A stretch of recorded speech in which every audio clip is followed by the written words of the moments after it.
Welcome dear friends. Once again I am starting my this new video on income determination determination. So it is a very important, and now it is fetching the highest mark in current syllabus. So before coming to the equilibrium, talking on equilibrium AD and AS approach, our motto is to talk upon AD and AS approach, because AD and AS where they meet, that is the point of effective demand. So हम effective demand, लेकिन अब ये क्या होता है इसके बारे में हम बाद में बात करेंगे. तो AD और AS के अप्रोच को जानने से पहले हमको AD को जानना ज़रूरी होगा. What is AD? ठीक है, तो AD हमारा क्या है, इसको हम जानने के लिए देखते प्रयास करते हैं कि AD हम क्या है. तो एक अगर हम बाय डेफिनेशन अगर हम इसको लिखना चाहें तो AD एक्चुअली क्या है, ये टोटल डिमांड, ठीक है, for final goods in an economy. इसको याद रखेंगे, ये 1 मार्क्स के लिए भी इम्पोर्टेंट है. During an accounting year. तो आप अकाउंटिंग ईयर तो जानते ही हैं, मतलब हम जिसमें नेशनल इनकम का कैलकुलेशन करते हैं वो हमारा 1 अप्रैल से 31 मार्च तक होता है फाइनेंशियल ईयर. ओके, सो ये हमारा एग्रीगेट डिमांड, टोटल डिमांड इसको अंडरलाइन कर लेंगे. Total demand for final goods, ठीक है, फाइनल गुड्स जो भी है in economy during an accounting year. Final goods and services दोनों लेते हैं. सो इसका एक मतलब हम निकाल सकते हैं कि ये इट मीन्स इट ऑल्सो ये मेरा नोट्स बन जाएगा एक बार, तो हमारे जो लेट ब्लूमर्स बच्चे हैं उनको काफ़ी फ़ायदेमंद होगा. It also means the aggregate expenditure. इसका मतलब क्या होता है, एग्रीगेट एक्सपेंडिचर भी होता है, क्योंकि जितनी गुड्स और सर्विसेज प्रोड्यूस होंगी हम पैसा कहाँ खर्च करेंगे, इन्हीं पर खर्च करेंगे. Final goods in the economy. तो इस पॉइंट ऑफ व्यू को हम इकोनॉमी, इस पॉइंट ऑफ व्यू को हम ध्यान दें कि एग्रीगेट एक्सपेंडिचर और फाइनल गुड्स, इसका मतलब ये भी है ED का मतलब. ठीक है, now we will talk about the components of AD. Aggregate demand के कंपोनेंट्स क्या क्या है, तो हम इसको पॉपुलरली लिखते हैं C + I + G + X - M, ऐसे हम लिखते हैं. ठीक है, इसको हम ऐसे अंदर कर लेते हैं इसको. और C क्या है, ये हमारा है कंजम्पशन, नीचे लिखते हैं ताकि दिक्कत नहीं. कंजम्पशन एक्सपेंडिचर, ठीक है, कंजम्पशन एक्सपेंडिचर C से डिनोट करते हैं इसको. इसके बाद हमारा I क्या है, इन्वेस्टमेंट एक्सपेंडिचर. देखिए मैं एक्सपेंडिचर वर्ड यूज़ कर रहा हूँ यहाँ पर, हमने एक्सपेंडिचर की एक्सपेंडिचर. ठीक है, और G हमारा क्या है, government final expenditure, GOV, government final expenditure. ठीक है, यहाँ भी एक्सपेंडिचर, यहाँ भी एक्सपेंडिचर. ओके, और दूसरा है लास्ट हमारा नेट एक्सपोर्ट्स. X जो है M इम्पोर्ट, नेट एक्सपोर्ट्स. ठीक है, ये हमारा कंपोनेंट हो गया. अब हम इसको अलग अलग देखेंगे. पहले कंपोनेंट, हम इसको पहला कंपोनेंट मानते हैं, तो ये है पहला, दूसरा, तीसरा और ये चौथा. ठीक है, पहला कंपोनेंट क्या है, consumption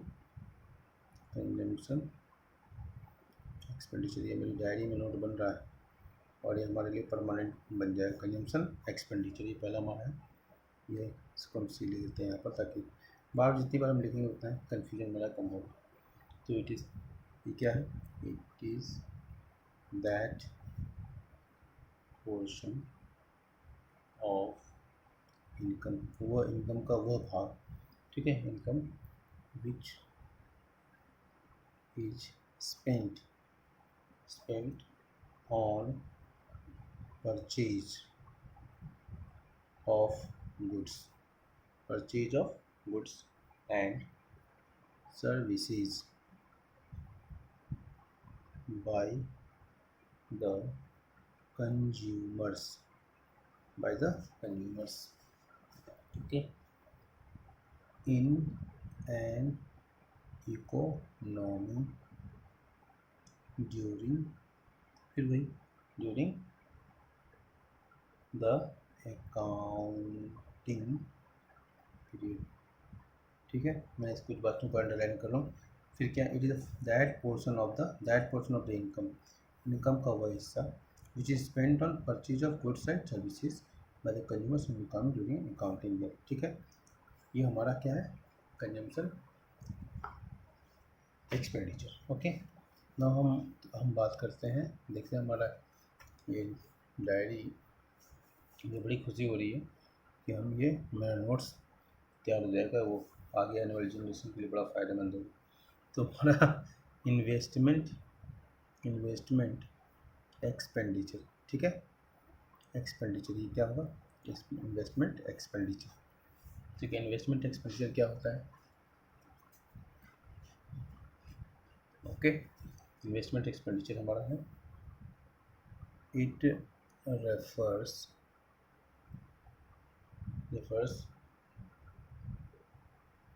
to the addition, okay, addition underline कर लिया, एडिशन टू द स्टॉक, ठीक है। स्टॉक हम जानते हैं किस तरह का वेरिएबल है, stock of physical capital, okay, physical capital, addition to the stock of physical capital, जो फिजिकल कैपिटल है उसमें जो मशीनरी वगैरह है जिससे, तो उसमें जो भी चेंजेज आ रहे हैं, उसको हम physical capital and change in inventories of a firm in an economy. तो ये दो चीज़ों को हमको ध्यान में रखना पड़ेगा। तो पहला है physical addition to the stock of physical capital and change in inventories, ये दोनों मैंने अंडरलाइन किया हुआ, inventory of a firm in economy की दो चीज़ें कि इन्वेस्टमेंट में क्या क्या चीज़ें आ सकती हैं, कहीं क्वेश्चन में रहेगा एडिशन, नेट एडिशन है या चेंज इन इन्वेंट्रीज, दोनों को हम इन्वेस्टमेंट का हिस्सा मानेंगे। तो हमारे साथ अब एडी के जो दो कंपोनेंट हमारे पास हैं, सी प्लस आई, क्योंकि हम जी और एक्स माइनस एन जो है वो 4 सेक्टर मॉडल का हिस्सा है, या 4 सेक्टर लिख दे रहा हूँ मैं यहाँ, 4 सेक्टर मॉडल, और हमारे सिलेबस में केवल 2 सेक्टर मॉडल हैं। तो हमारे पास क्या बचे, ई डी और A D equal to C plus I. अब यहाँ से हम थोड़ा सा और आगे, अगर हम जानते हैं कि इक्वेशन ऑफ स्ट्रेट लाइन क्या था, सी बार प्लस बी वाई, ये हम पहले पढ़ चुके हैं, ठीक है, जिसमें हमने बताया था, यहाँ हम आपको डायग्राम से दिखा भी थी। ये हमारा ओरिजिन है यहाँ पर, ये हमारा ये C equal to C bar plus B Y में दिखा है, और यहाँ पर ये सी बार है, ये जो है ना ये सी बार है, तो जीरो लेवल पर भी कुछ ना कुछ मिनिमम कंजम्पशन रहेगा जरूर। तो हम इसको, अब इसी चीज़ को हम क्या करते हैं, यहाँ पर हम A D equal to C plus I में सब्स्टिट्यूट करते हैं, इस सी हम सब्स्टिट्यूट करते हैं। तो हम इसको ऐसे लिख सकते हैं, C bar plus B Y plus I since C is equal to C bar plus B Y, ऐसे लिख सकते हैं, ठीक है।